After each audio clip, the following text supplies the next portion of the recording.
नमस्कार, आपका और आपके समस्त परिवार का मेरे चैनल में हार्दिक स्वागत है। कैसे हैं आप लोग सब? आशा करते हैं सब बहुत अच्छे होंगे। पितृ पक्ष चल रहा है और आश्विन महीना लग चुका है। आश्विन महीने के कृष्ण पक्ष की एकादशी, इंदिरा एकादशी, ये एकादशी पितरों के लिए होती है कि पितरों को शांति मिले। और ये एकादशी और सारी जितनी भी एकादशी है विष्णु जी को समर्पित होती है। तो विष्णु जी की पूजा करने से और विष्णु जी के साथ लक्ष्मी जी की पूजा करने से आपको सुख, सौभाग्य, ऐश्वर्य और शांति मिलती है। लेकिन ये जो एकादशी है आश्विन महीने की कृष्ण पक्ष की, ये पितृश्वर की होती है कि पितृश्वर जहाँ पर भी हो, अभी पितृपक्ष चल रहा है, उनको शांति मिले। और इस एकादशी की पूजा करने से आपके मानसिक और शारीरिक और जो पूजा में जो आपसे पाप होता है वो सारे पाप धुल जाते हैं। इस पितृपक्ष की एकादशी में ध्यान पूजा करने का बहुत महत्व होता है।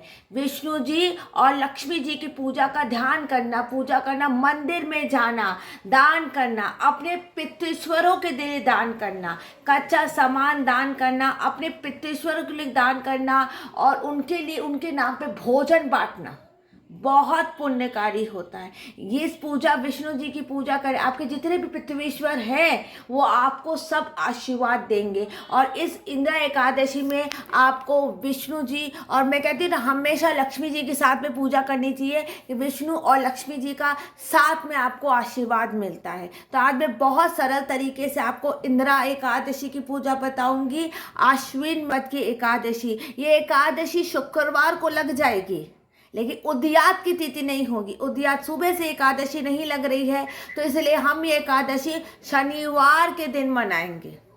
शनिवार के दिन ये एकादशी मनाएंगे। हाथ में तिल लेकर संकल्प करेंगे।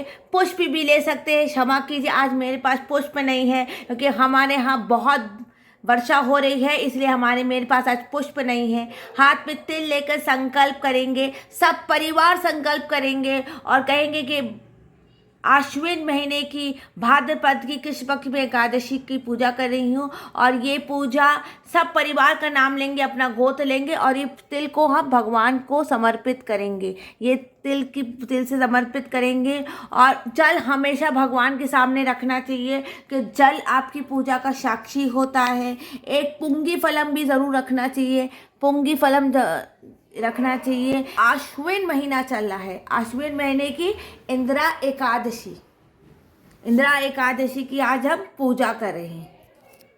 एकादशी का नाम इंदिरा एकादशी इसलिए है क्योंकि एक राजा था और धर्मदत्त, उसकी पूजा, विष्णु जी की पूजा करने से उसकी सारी इंद्रियां जाग गई थी और उसके पितृ थी, क्योंकि पितृपक्ष में इसलिए पूजा करते हैं तो तभी इसका एकादशी का नाम इंदिरा एकादशी है।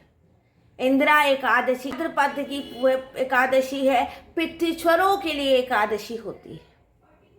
पहले हम भगवान को चंदन चढ़ाएंगे, चंदन चढ़ाएंगे हाथ और पुष्प में।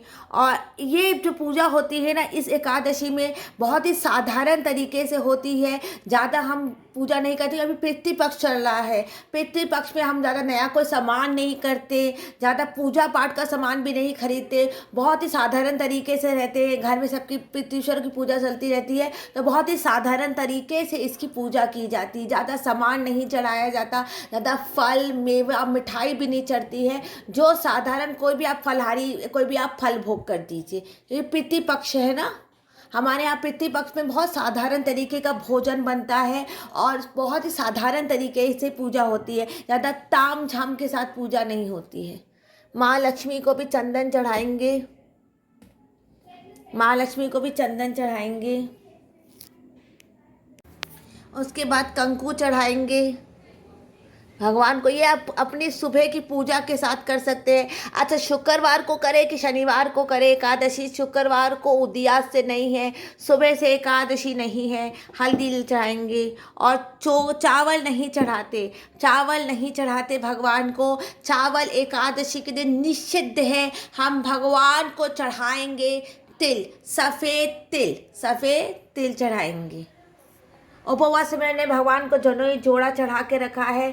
आपको उपवास में मैंने कहा ना, इस वक्त ज़्यादा ताम झाम नहीं होते, ज़्यादा नहीं होती, पितृश्वरों की पूजा चल रही होती है, पितृश्वर पितृ पक्ष चल रहा है। हम इस पर ज़्यादा, आप सिर्फ इस वक्त सिर्फ जनोई और कलावा चढ़ाइए, इसमें ज़्यादा ताम झाम से पूजा नहीं होती है। माता लक्ष्मी को कलावा चढ़ाएंगे।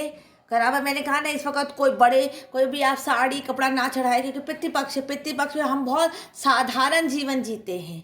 हम ज़्यादा ताम झाम पूजा में नहीं करते। ज़्यादा सी आश्विन महीने की कृष्ण पक्ष की एकादशी, इंदिरा एकादशी, हम कुछ फलाहारी भोग करेंगे। फलाहारी ही भोग होता है, इस वक्त फलाहारी चीज़ ही भोग होती है। हम भगवान को कोई भी फलहारी चीज़, केला सर्वश्रेष्ठ होता है, लेकिन आपको जो भी मन है आप कोई भी फल भोग कर दीजिए और दान कीजिए। दान में सबसे सर्वश्रेष्ठ है दान है, आप अन्न दान कीजिए। अपने पितृश्वरों के नाम पे अन्न दान कीजिए। अन्न दान एकादशी के दिन, मतलब रविवार के दिन अन्न दान करेंगे। और जो भी चीज़ों फलहारी कर, और आप कच्चा सामान भी दान कर सकते हैं, कच्चा सामान भी आप दान कर सकते हैं। उसके बाद एकादशी की जो कथा है, इसमें भी हम कंकु लगाएंगे, चंदन लगाएंगे और कंकु लगाएंगे, और हम एकादशी की कथा करेंगे। हाथ में तिल लेकर एकादशी की कथा करेंगे और इसके बाद हम आरती करेंगे। बहुत ही साधारण तरीके से, पितृपक्ष में ज़्यादा तामझाम से पूजा नहीं होती है। या अपने घर के मंदिर में भी आप बैठ के सुबह से हाथ में तिल लेके सब परिवार नाम के, एक नियम होता है कि हर महीने एकादशी करनी है। कृष्ण पक्ष की और शुक्ल पक्ष की 24 एकादशियाँ आती हैं जो विष्णु भगवान को समर्पित होती है। इस एकादशी में लक्ष्मी जी की पूजा ज़रूर करनी चाहिए, क्योंकि लक्ष्मी जी गृहस्थ जीवन में सुख, सौभाग्य और ऐश्वर्य लाती है। एकादशी की कथा करेंगे, भगवान का भजन करेंगे, कीर्तन जोर जोर से। इस बार भजन नहीं होता है पितृपक्ष में, अपने मन में भजन कीजिए, कीर्तन कीजिए। कोई आयोजन नहीं होता पितृपक्ष में, आयोजन नहीं होता। हम लोग तो कुछ भी नया कपड़ा नहीं खरीदते, कोई भी किसी का घर में कोई भी किसी कीर्तन भजन ज़्यादा नहीं होता। अपने मन में कीर्तन भजन कीजिए, मंदिर में जाके माला कीजिए, पूजा कीजिए और मन में संकल्प करके एकादशी की कथा कीजिए, इंदिरा एकादशी की कथा कीजिए। अब मैं आरती करूँगी। ओम जय लक्ष्मी रमणा सत्यनारायण स्वामी जनपातक नरतन जड़ सिंहास अद्भुत छविराजे नारद कंद निरंतर घंटा धनि साजे प्रगट वयो कलिकालन तुझको दर्श दियो बूढ़ो ब्राह्मण बनकर कंचन मालतियो दुर्बल वील काश्रित वेच इस पर दया करी चंद्र चूड़क राजा जिसकी विपद हरी वैश मनोरथ पायो श्रद्धा तत्री सोफल भोगे प्रभु जी सोफल पायो हरि जी फिर स्तुति कीनी दाल बाल संग राजा मन में भक्ति करी मन वंचित वर दीनो दीन दयाल हरि चरत प्रसाद समायो कदली फल मेवा धूप दीप तुलसी से राजी सत्यदेवा। और बहुत ही सरल तरीके से मैंने पूजा की है इंदिरा एकादशी के। अगर आपकी कोई भी पूजा सामग्री खत्म हो गई है, जैसे आज मेरे पास पुष्प नहीं थे, तो कृपा करके पितृपक्ष में ना खरीदें। पितृपक्ष पे कुछ भी नहीं नया खरीदा जाता, कुछ भी नहीं होता है। साधारण तरीके से हाथ में तिल लेकर आप पूजा करिए। पितृपक्ष में कोई नया सामान नहीं खरीदा जाता और पूजा का सामान तो एकदम नहीं खरीदा जाता, एकदम नहीं खरीदा जाता। जो सामान है घर में, जो आपके घर में उपलब्ध है, उसी से आप शांतिपूर्वक पूजा कर लीजिए। बाहर का कोई भी सामान खरीदा नहीं। और जो घर में आपके फलहार बनता है या जो भी फल उपलब्ध है आपके घर में, उसी से आप एकादशी की पूजा, नया पूजा का सामान आप नहीं खरीदेंगे, क्योंकि फिर उसको आपको पूरा हटाना पड़ेगा। इसलिए अब जो सामान है अगर ख़त्म हो गया है तो बाद में खरीद लीजिएगा।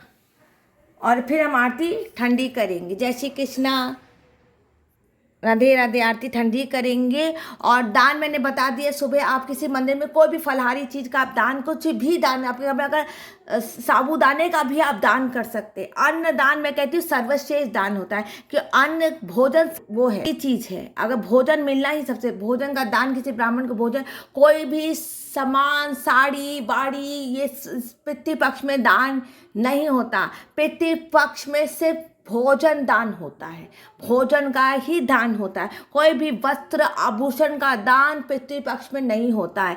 पितृपक्ष में एकादशी में सिर्फ भोजन का दान कीजिए। या तो आप कच्चा भोजन भी किसी को दे सकते हैं, चीनी का दान कर सकते हैं। आप किसी को चावल नहीं दान होगा, किसी को आप चीनी दान कर सकते हैं। या तो आप हल्की सी कोई साबूदाना की कुछ भी बना के किसी मंदिर में किसी ब्राह्मण को दान दे सकते हैं।